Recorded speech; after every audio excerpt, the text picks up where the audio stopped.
Deltarune Chapter 5 hasn't even been out for a month, and it's already the best chapter yet. Along with that, it also has the single best song in the game, Flower Man. And if you have a different opinion, that's fine. You know, everyone's wrong sometimes. By the end of this video, you'll agree with me. To explain why Flower Man is so good, I'm first going to cover the actual musical part of the song, and then I'm going to get into the real meat and potatoes of it, the lyrics. The song itself is nothing short of awesome, and I don't mean that in like a cool way, I mean that in a way that it actually inspired awe in me the first time I experienced it. It starts off incredibly strong, with two guitars going at it, while the kick drum absolutely goes crazy, in a very Chameleon way, who, if you didn't know, worked on the song with Toby Fox. It then shifts into a very familiar motif.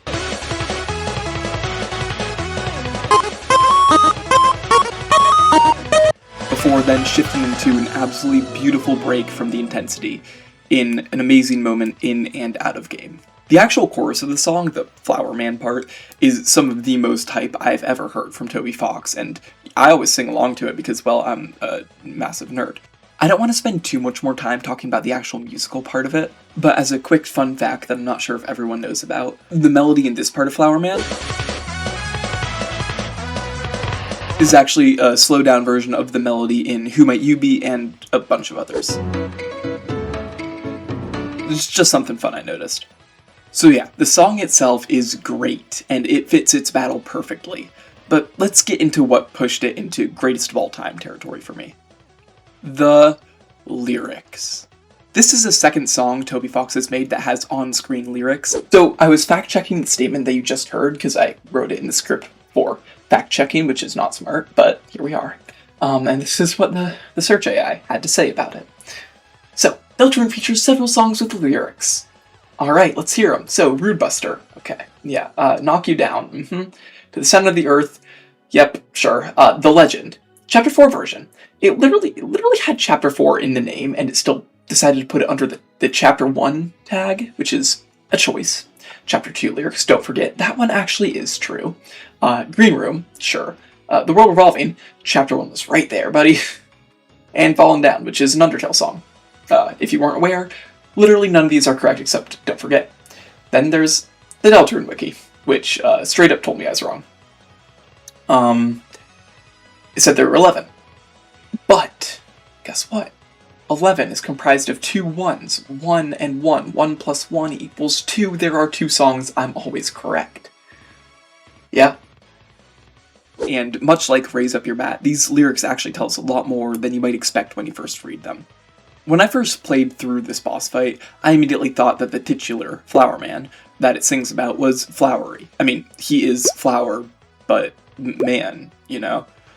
And I was half right with this assumption, but as I was playing more and more of the fight, I started thinking more and more, until I actually audibly gasped because, again, I'm a nerd, it's socially acceptable for me to gasp over pixels at a screen. The conclusion I came to was that the Flower Man is actually talking about both Flowery and Asgore. And you know, maybe everyone already knew this and I'm just late to the party, but if that is the case, just stick around because I promise this goes somewhere new. If you don't fully understand what I'm saying, let's just look at the chorus, the hype part of the song, as I think it perfectly exemplifies my point. So first off, we have Flower Man with his heart in the sand.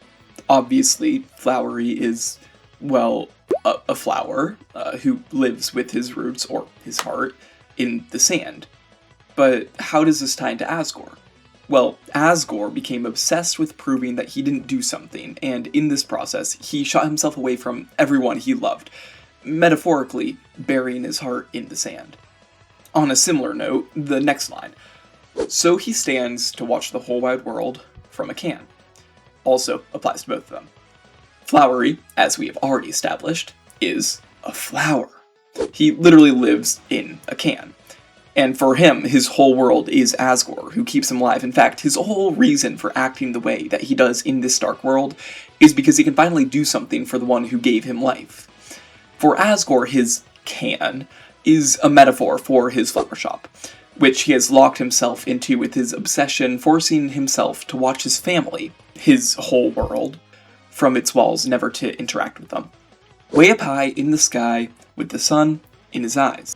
Again, Flowery gets the very literal interpretation of this, as the battle literally takes place way up high in the sky, and the sun do be in his eyes.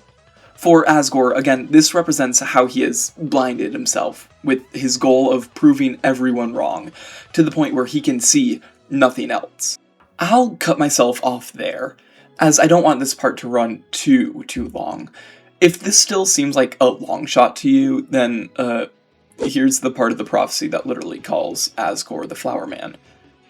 But what if I told you I've been lying to you? From what I've just explained, the lyrics are a beautifully executed double entendre, which is a really hard word to say because it's French. A double entendre is when something sounds like it means one thing, but actually means two. For example, Chapter 3's title, Late Night. It's referencing both how it is indeed a late night when it takes place, but also the fact that late in the chapter, the roaring night shows up, hence, Late Night. But Flower Man's lyrics are not just a simple double entendre. They are a triple entendre. Toby Fox doesn't want you to know this, but I cracked the code. Don't believe me? Well, you will soon. First, we have to look at the facts. Deltarune revolves mainly around Chris's party. But you know who's there in the background, orchestrating everything? Gaster.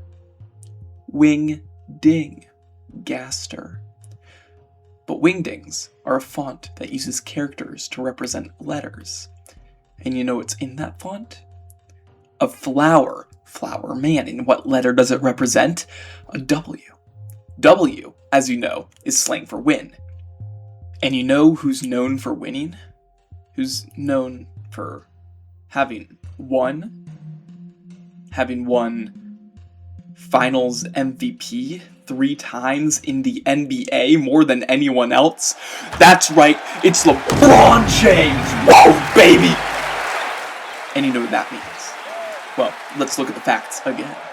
Both of the other Flower Men are already bosses in their respective games. You know what that means. Chapter 6 Secret Boss, you walk in expecting Friend, expecting Woody. Nope, it's LeBron James. We're all gonna finally realize the true meaning of get dunked on. We already have Hatsune Miku Cat. What's an NBA superstar to the insanity that is Deltarune? Anyways, Flower Man good, and if you still disagree, now you've got both me and LeBron James after you, so good luck. And also like and subscribe, because if you don't, you'll make both me and LeBron James sad, and why would you want to make LeBron James sad?